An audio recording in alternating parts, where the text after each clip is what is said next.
திரைசேரியின் செயலாளர் ஹர்ஷன சூரியபிரம அரசாங்க நிதி பற்றிய குழுவில் ஆஜராக மறுக்கவில்லை என ஊடக பிரதியமைச்சர் கௌசல்யா ஆரியரத்ன தெரிவித்திருக்கிறார். நாளை நடைபெறவுள்ள நிதி பற்றிய குழு கூட்டத்தில் ஹர்ஷன சூரியபிரமவினால் கலந்து கொள்ள முடியாது என தெரிவித்து அவர் கடிதம் ஒன்றை அனுப்பியுள்ளதாக அக்குழு தலைவர் கலாநிதி ஹர்ஷதி சில்வா தெரிவித்திருக்கிறார். இதற்கு பதிலளிக்கும் போதே கௌசல்யா ஆரியரத்ன இதனை குறிப்பிட்டிருக்கிறார். 2.5 மில்லியன் அமெரிக்க டாலர் நிதி காணாமல் போனமை தொடர்பான விவகாரம் குறித்து கேட்டறிவதற்காக திரைசேரியின் செயலாளர் உள்ளிட்ட நிதி அமைச்சின் உயர்மட்ட அதிகாரிகள் குழுவை அரசாங்க நிதி பற்றிய குழுவின் முன்னிலையில் அழைப்பதற்கு தீர்மானிக்கப்பட்டிருந்த பின்னணியிலேயே இந்த கடிதம் அனுப்பி வைக்கப்பட்டிருக்கிறது. இது குறித்து செய்தியாளர்களுக்கு கருத்து தெரிவித்த பிரதி அமைச்சர் கௌசல்யா ஆரியரத்ன குறித்த சைபர் தாக்குதல் சம்பவம் தொடர்பாக ஜனாதிபதி அனுரகுமார திசாநாயக்க எதிர்வரும் நாட்களில் பாராளுமன்றத்தில் விசேட உரை ஒன்றை நிகழ்த்தியுள்ளதாக குறிப்பிட்டிருக்கிறார். ஜனாதிபதியின் அந்த உரை நிகழ்த்தப்படுவதற்கு முன்னர் இச்சம்பவம் குறித்து நிதி பற்றிய குழுவில் முன்னிலையில் கருத்துக்களை முன்வைப்பது பொருத்தமானதல்ல என பிரதி அமைச்சர் இதன்போது சுட்டிக்காட்டினார். எனவே திரைசேரியின் செயலாளர் ஹர்ஷன சூரியபிரம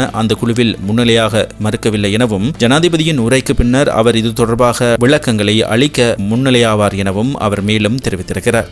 2010 ஆண்டிற்கு பின்னர் பிறந்த அனைத்து பிள்ளைகளையும் புகையிலை பாவனையற்ற ஒரு தலைமுறையாக மாற்றுவதற்கான பரிந்துரைகள் அடங்கிய கருத்துருத்தால் சுகாதார மற்றும் ஊடகத்துறை அமைச்சரிடம் கையளிக்கப்பட்டிருக்கிறது. இந்த வேலை திட்டமானது புகையிலை மற்றும் மதுசாரம் மீதான தேசிய அதிகார சபையினால் தயாரிக்கப்பட்டுள்ளதுடன் வருங்கால சந்ததியினரை புகையிலை மற்றும் சிகரெட் தயாரிப்புகளில் இருந்து பாதுகாப்பதே இதன் பிரதான நோக்கமாகும். புகையிலை மற்றும் மதுசாரத்தினால் ஏற்படும் சமூக பாதிப்புகளை குறைப்பதற்காக புகையிலை மற்றும் மதுசாரம் மீதான தேசிய அதிகார சபை, இலங்கை மருத்துவ சங்கம் மற்றும் ஏனைய மருத்துவ நிபுணர்கள் அமைப்பு மற்றும் அரசு சார்பற்ற நிறுவனங்கள் இணைந்து இந்த முக்கிய நடவடிக்கைகளை பரிந்துரைத்திருக்கின்றன. புகையிலை மற்றும் மதுசாரம் மீதான தேசிய அதிகார சபையின் சட்டத்தில் உள்ள விதிமுறைகளில் திருத்தங்களை கொண்டு வருதல், புகையிலையற்ற எதிர்கால சந்ததி என்ற எண்ணக்கருவின் கீழ் ஒரு குறிப்பிட்ட வயது வரம்பிற்கு பிறகு பிறந்த அனைவரும் புகையிலை மற்றும் புகையிலை தயாரிப்புகளை அணுகுவதை தடை செய்தல். உலகில் பல நாடுகள் ஏற்கனவே இச்சட்டத்தை அங்கீகரித்திருக்கின்றன. சுகாதாரம் மற்றும் ஊடகத்துறை அமைச்சர் கலாநிதி நலிந்த ஜெயதிச இந்த புகையிலை தயாரிப்புகளை தடை செய்வதற்கான முயற்சிக்கு தனது பாராட்டுகளை தெரிவித்ததுடன் பிள்ளைகளின் ஆரோக்கியமான எதிர்காலத்திற்கு புகையிலை மற்றும் மதுசாரம் ஒரு பெரும் தடையாக இருப்பதாகவும் சுட்டிக்காட்டியிருக்கிறார். இலங்கையில் நிகழும் மரணங்களில் சுமார் 80% தொற்றா நோய்களினால் ஏற்படுகின்றன. இதற்கு புகையிலை மற்றும்